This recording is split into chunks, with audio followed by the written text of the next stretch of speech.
Olá, uma pausa na sua navegação para eu falar aí da importância de nós, profissionais da saúde mental, discutir abertamente, né, sobre a saúde mental dos refugiados.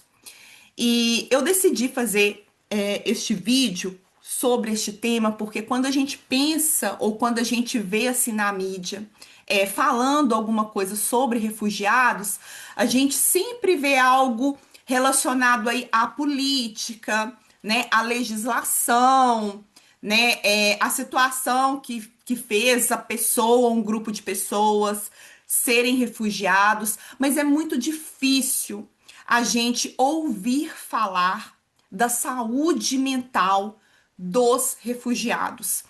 E com este vídeo eu quero aqui ressaltar, né, que falar sobre a saúde mental dos refugiados e, consequentemente, aí cuidar da saúde mental dos refugiados é extremamente importante e complexo.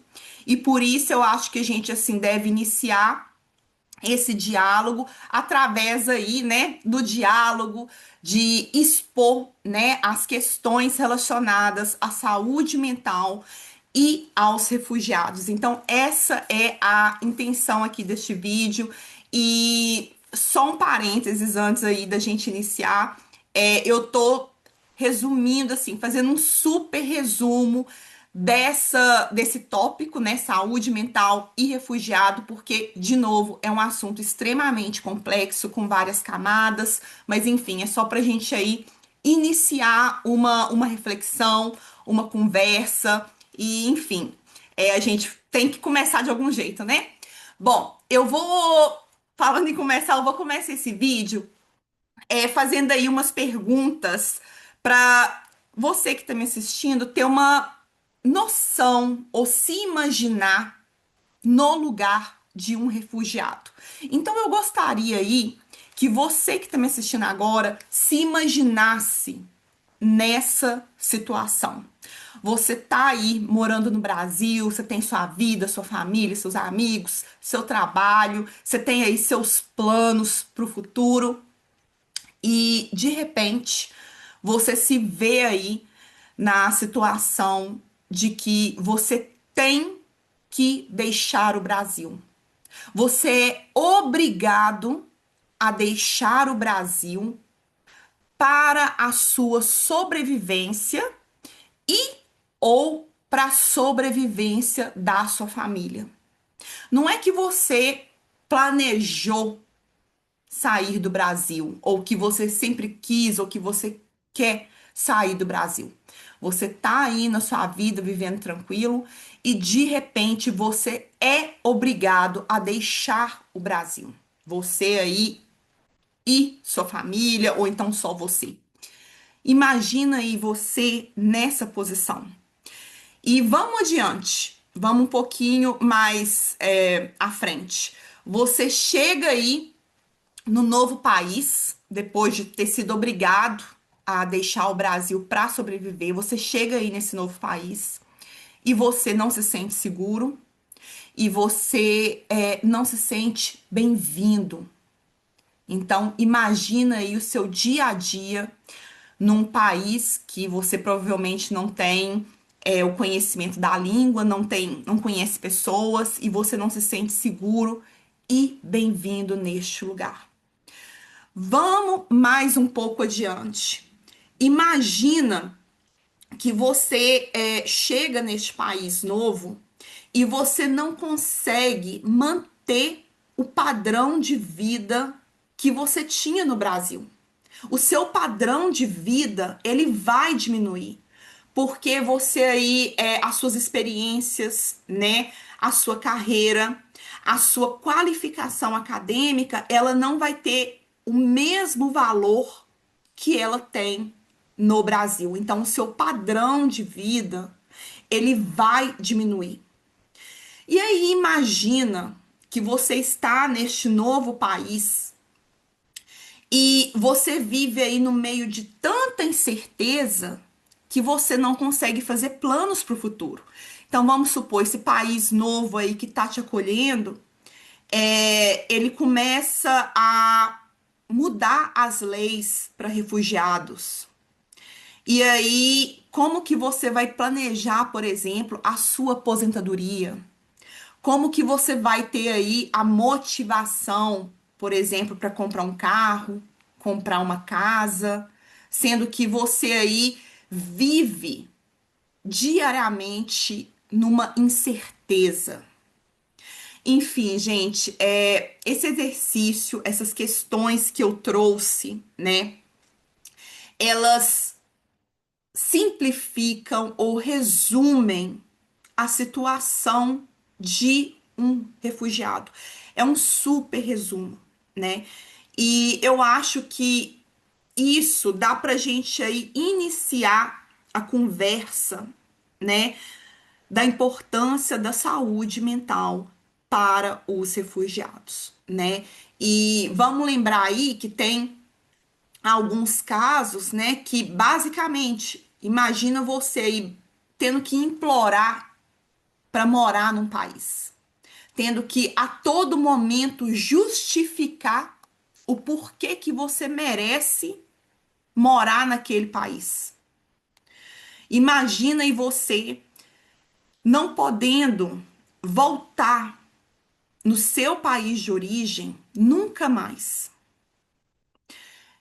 Enfim, gente, de novo, é um resumo da complexidade das questões que os refugiados eles vivem aí no dia a dia.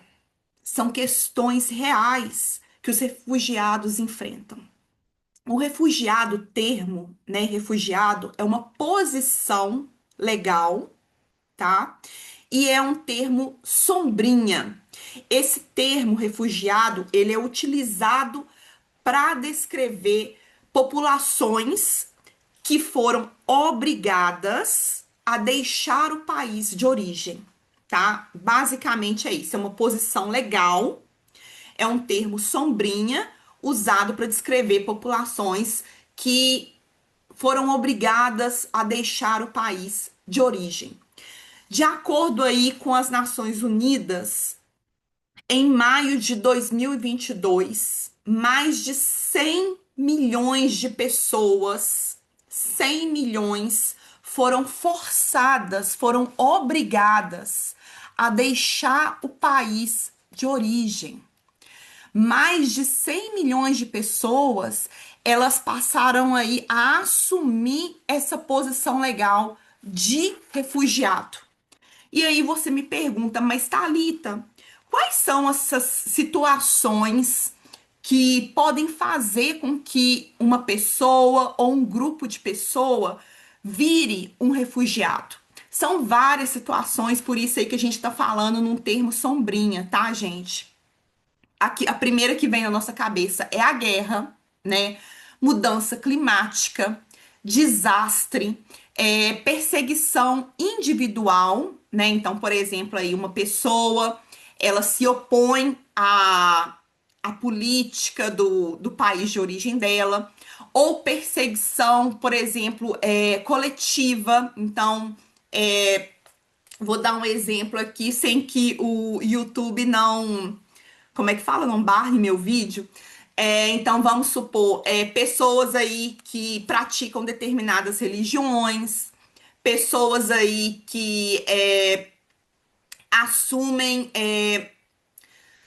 assumem uma determinada opinião política, enfim, essa perseguição ela pode ser tanto individual quanto coletiva a um grupo de pessoa, tá? E o que que isso tudo tem a ver com a saúde mental? Eu acho, né?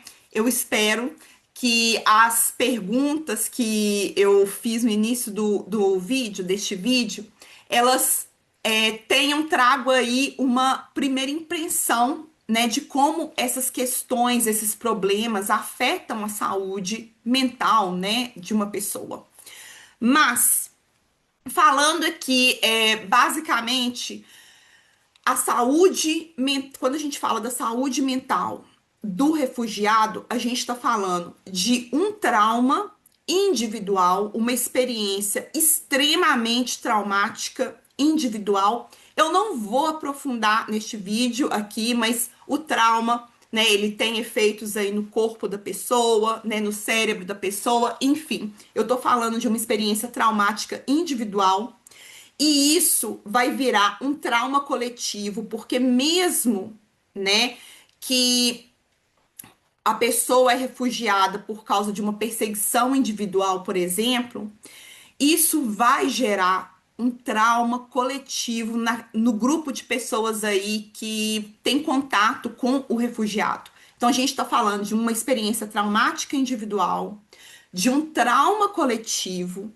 e isso, gente, só vai crescer, porque isso vai levar a um estresse crônico. O que que eu tô querendo dizer com estresse crônico, desculpa. Estresse crônico é quando a pessoa ela vai, o corpo dela vai sentir os efeitos do estresse constantemente. E isso, gente, vai vir assim, é batata, vai vir de alguma forma para aquela pessoa. E esse estresse crônico, gente, ele vai virar um trauma intergeracional. Então a gente está falando aí de níveis, tá? Um nível individual, um nível coletivo e um nível intergeracional.